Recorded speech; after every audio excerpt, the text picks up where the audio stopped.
कहने वाला हूं, मैंने बचपन में जैसे बच्चे मुझे सुन रहे हैं, मैंने ऐसे ही कभी बुगरासी में जनाब सरफराज खान को सुना था।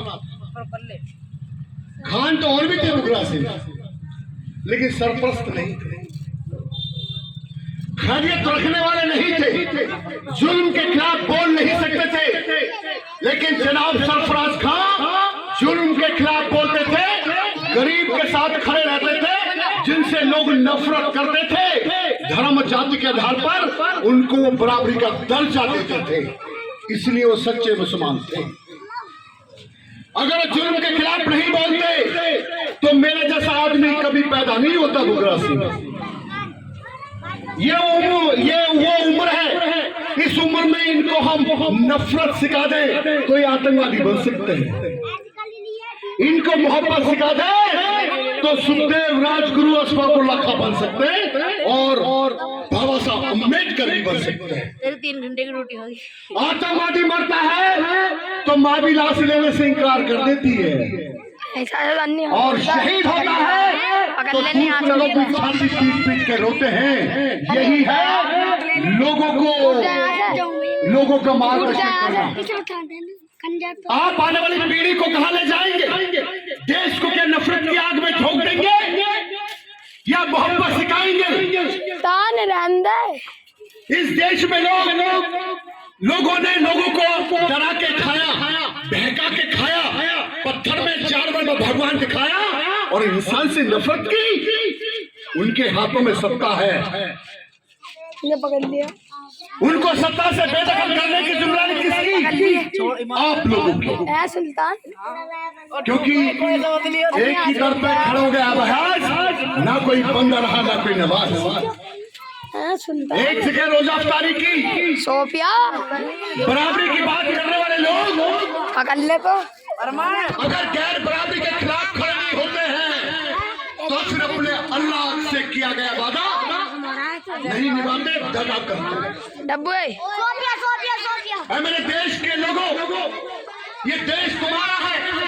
जो तुमको कहता है कि मुसलमान मुगल आए थे, मर गए, चले गए, उनका है कोई भी नहीं है।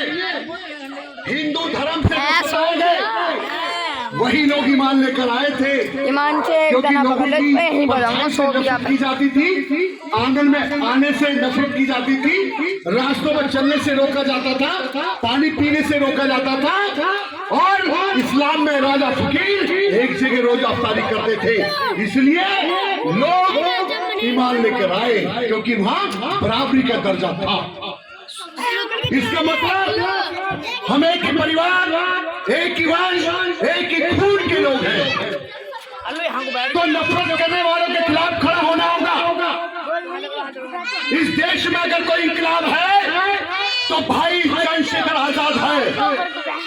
इस देश में कोई इंकलाब है तो आजाद समाज पार्टी, भीम आर्मी के लोग हैं। जुल्म के खिलाफ कोई नहीं बोल रहा, सिर्फ भीम आर्मी, आजाद समाज पार्टी और भाई चंद्रशेखर आजाद सड़क से लेकर संसद तक बोल रहे हैं। तो ये देशवासियों की जिम्मेदारी है, हर जुल्म सहने वालों की जिम्मेदारी है। जिन पे जुल्म हो रहा है वो सब लोग मिलकर भारत के संविधान को बचाएं, भाई चंद्रशेखर आजाद को ताकत दे, जला दे, मार दे, फांसी पर लटका दे, लेकिन किसी जुल्म में लोगों से नहीं डरेंगे। नफरत फैलाने वालों से डर के साथ, नफरत फैलाने वालों का साथ कब तक मिलेगा? एक दिन तो नफरत को हारना ही पड़ेगा, मोहब्बत जीत जाएगी। तो तसल्ली रखिए, अपने जीते जी हम इस देश में क्रांति करेंगे। इस क्रांति के लिए आपको अपने बच्चे देने होंगे, आपको लड़ना होगा। मेरे जैसे आदमी को घर में पिलाकर पानी पिलाना होगा, खाना खिलाना होगा, मेरी मोटरसाइकिल में पेट्रोल डालना होगा। मैं 18 सालों से काम कर रहा हूँ, मैं चला हूँ, आपको चलाना होगा। जो हमारे विचार का हो उसको आगे बढ़ाइए। आपके गांव के हैं शाहिद राणा, उन्होंने भाई चंद्रशेखर आजाद का दामन थामा है, तो भमेड़ा की ये उनको मदद करें और आगे बढ़ाएं।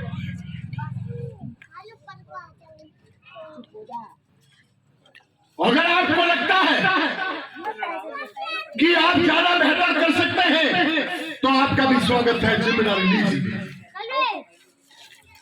हमारे यहाँ प्रोटोकॉल है,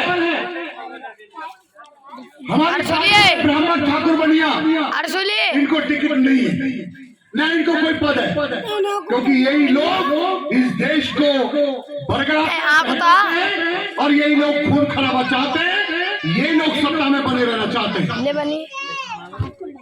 यहाँ SC, ST, OBC माइनॉरिटीज के जो लोग हैं, जो मोहब्बत पसंद लोग हैं, जो इंसान पसंद लोग हैं, इस देश को बनाने में कुर्बानियां हमने की और दूसरे लोग राज करें। इस देश में इंसान के जीवन को आसान हम बनाते हैं।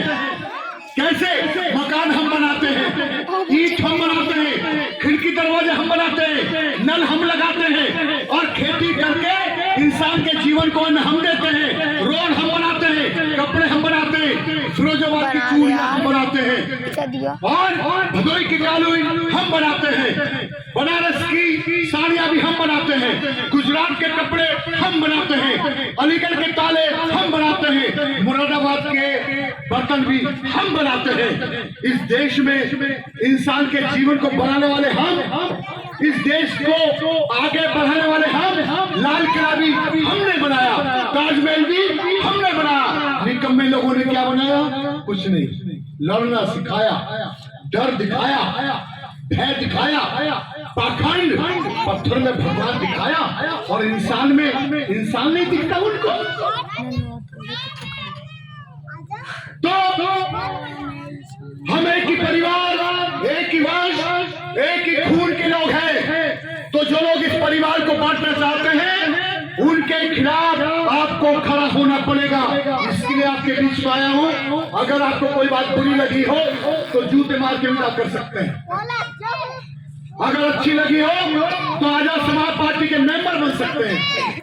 1 साल का मेंबरशिप 20 रुपए आप कोल्ड ड्रिंक में फूक देते हैं, जो नुकसान करती है, लेकिन उसी 20 रुपए से भाई चंद्रशेखर आजाद मोदी या योगी की आंखों में डाल के बात करते हैं जुल्म के खिलाफ, क्योंकि उनको पता लगता है लाखों लोग मेरे पीछे हैं और वो जमीन से हवाई जहाज में दिखाई देते हैं लोगों की मदद से।